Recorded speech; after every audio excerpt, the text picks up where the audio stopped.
Hello అండి. Fry piece biryani, dum biryani అలా కాకుండా ఈరోజు అయితే నేను మండి బిర్యానీ ట్రై చేశానండి. చాలా బాగా వచ్చింది, అందుకే మీతో షేర్ చేసుకోవాలనేసి ఈ వీడియో చేశాను. ఒకసారి చూసేద్దామా. దీనికి కావాల్సినవి ధనియాలు, జీలకర్ర, సోంపు, లవంగాలు, మిరియాలు, దాల్చిన చెక్క, యాలకులు, తర్వాత స్టార్ ఫ్లవర్ అన్నీ కలిపి పౌడర్గా చేసుకోవాలండి.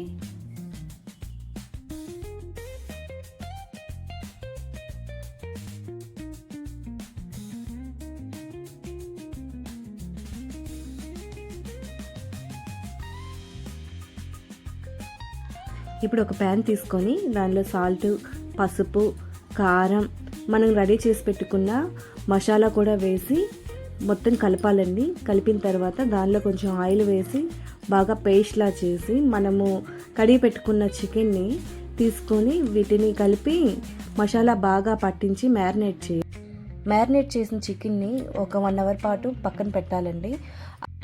అలా చేస్తే చికెన్ చాలా సాఫ్ట్గా కుక్ అవుతుంది. మీ టేస్ట్కి తగ్గట్టు సాల్ట్, కారం వేసుకోవచ్చండి. నేనైతే కిలో చికెన్ తీసుకున్నాను. కిలో చికెన్కి వేసిన మెజర్మెంట్స్ ఇవి. ఈ స్పైసెస్ అన్నీ బాగా పట్టించాలండి చికెన్కి. ఎంత బాగా పట్టిస్తే పీస్ అంత టేస్టీగా ఉంటుంది.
ఇదిగోండి, మనం కలిపెట్టుకున్న చికెన్ ఇలా ఉంటుంది.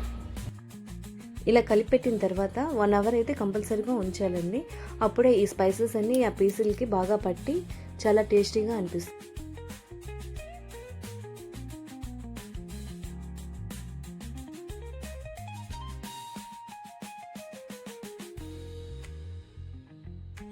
ఇప్పుడు బిర్యానీ రెడీ చేసుకుందామా. ఆయిల్లో ఆనియన్స్ని ఇలా వేసేసి బాగా ఫ్రై అయిన తర్వాత తీసి పెట్టుకోవాలండి. వాటిని ఫ్రైడ్ ఆనియన్స్ అంటారు. ఎందుకు నవ్వుతున్నాను అనుకుంటున్నారా? ఫ్రైడ్ ఆనియన్స్ కోసం కూడా ఇలా చెప్తారా అనేసి, మీరు ఎక్కడ నవ్వుతారా అనేసి నేనే నవ్వేస్తున్నాను. ఈ ఆయిల్లోనే కొంచెం జీడిపప్పు, బాదం పప్పు కూడా వేసి కొంచెం రోస్ట్ అయ్యే వరకు ఫ్రై చేసుకోవాలండి. కిస్మిస్ కూడా వేస్తారు, కానీ నాకు కిస్మిస్ వేస్తే నచ్చదనేసి కిస్మిస్ వేయలేదు. పిల్లలు కూడా ఇష్టపడరు, అందుకే అవి తీసేస్తాను. ఇప్పుడు అదే ఆయిల్లో ఆనియన్స్, ఇప్పుడు నేను చూపిస్తున్న స్పైసెస్, పచ్చిమిరపకాయలు కూడా వేసేసి బాగా ఫ్రై అయిన తర్వాత కొంచెం అల్లం వెల్లుల్లి పేస్టు, తర్వాత ఒక 2 నిమ్మకాయలు కట్ చేసుకొని వేసుకోవాలండి. నిమ్మరసం కాదు, కాయలనే ముక్కలుగా చేసి వేసుకోవాలి. వేస్తే వాటి వల్ల మనము రైస్ విడివిడిగా వస్తుంది. వేరే ప్యాన్ తీసుకొని దీనిలో ఆయిల్ వేసి మనం కలిపి పెట్టుకున్న చికెన్ని దీనిలో ఫ్రై చేసుకోవాలి. నేనైతే ఇందులో కలిపి పెట్టుకున్న చికెన్ గిన్నెలోనే నేను ఆయిల్ వేసుకున్నానండి. ఇదిగోండి, ఈ పీసెస్ ఇలాగా ఫ్రై చేసుకోవడానికి పెట్టుకోవాలి. ఇవి ఫ్రై అవ్వడానికి కొంచెం టైం పడుతుందండి. అవి ఇలా పెట్టేసి మనం బిర్యానీ రెడీ చేసిద్దాం.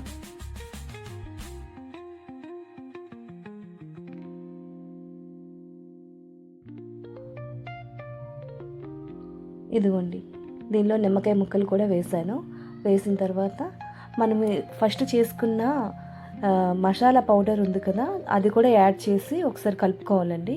కలిపిన తర్వాత మనము రైస్ అయితే ఎంత తీసుకుంటున్నామో 3 గ్లాసుల రైస్ అయితే 6 గ్లాసులు వాటర్ తీసుకోవాలి. అలా కొలిచి ముందు దీనిలో అయితే వాటర్ పోసుకోవాలి. వాటర్ వేసిన తర్వాత బాగా మరిగిన తర్వాత ఒకసారి సాల్ట్ కూడా వేసి టేస్ట్ చేసుకోండి. సాల్ట్ సరిపోతుందో లేదో ఒకసారి చెక్ చేసుకొని దీనిలోనే కొత్తిమీర, పుదీనా వేసేసి ఒకసారి కలిపేసి మూత పెట్టేసేయాలండి.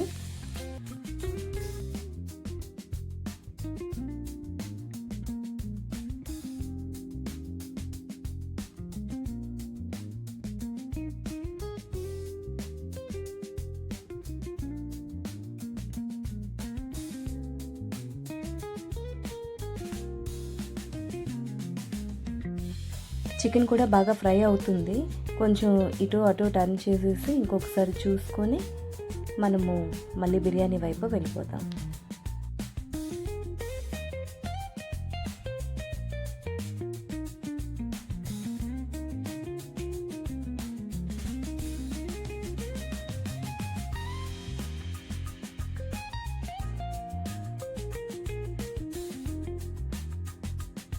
ఎసరు బాగా మరిగిందండి. ఇప్పుడు మనం కడిగి పెట్టుకున్న బాస్మతి రైస్ని కూడా దీనిలో యాడ్ చేసుకోవాలి. యాడ్ చేసి ఒకసారి బాగా కలిపి మూత పెట్టాలండి.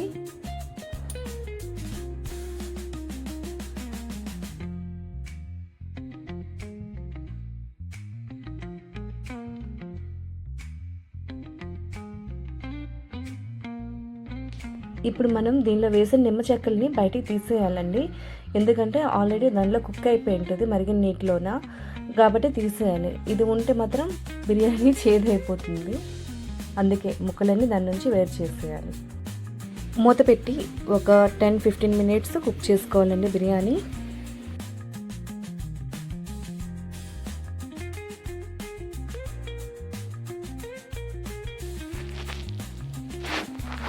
మన చికెన్ అయితే రెడీ అయిపోయిందండి. ఇప్పుడు బిర్యానీ ఒకసారి చూద్దాము.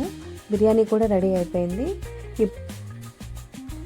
బిర్యానీ పైన చికెన్ని పెట్టుకొని ఇలా ఫ్రైడ్ ఆనియన్స్, ఫ్రై చేసుకున్న జీడిపప్పు, బాదం పప్పు, కొంచెం కొత్తిమీర కూడా వేసుకోవాలి.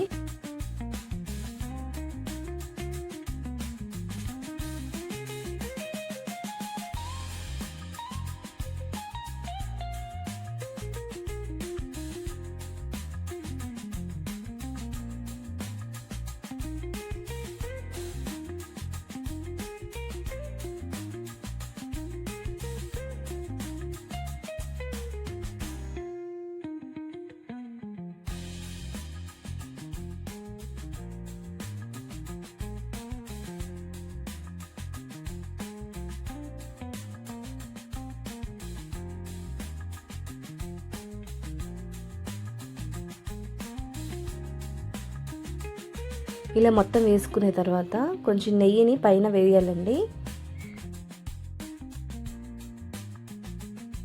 ఇప్పుడు ఒక చిన్న కప్పు తీసుకొని బిర్యానీ మధ్యలో పెట్టి ఆ కప్పులోన కాల్చిన బొగ్గుని పెట్టి ఆ బొగ్గు పైన కొంచెం నెయ్యి పోసి ఆ స్మోక్ బయటకు పోకుండా మొత్తం కవర్ చేసేయాలండి. మూత పెట్టి ఒక 5-10 మినిట్స్ అలా ఉంచితే ఆ స్మోక్ అదంతా పట్టి బిర్యానీ చాలా ఫ్లేవర్ బాగుంటుందండి. చాలా అంటే చాలా బాగుంటుంది. అదిగోండి బిర్యానీ చూడండి ఎంత బాగుందో.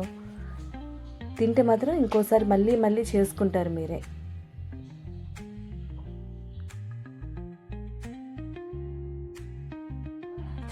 మన మండి బిర్యానీ అయితే రెడీ అయిపోయింది. మీకు కానీ ఈ వీడియో నచ్చినట్టయితే లైక్ చేయండి, షేర్ చేయండి, సబ్స్క్రైబ్ చేసుకోండి. ఈ బిర్యానీ ఒకసారి ఇంట్లో ట్రై చేయండి. Okay, bye.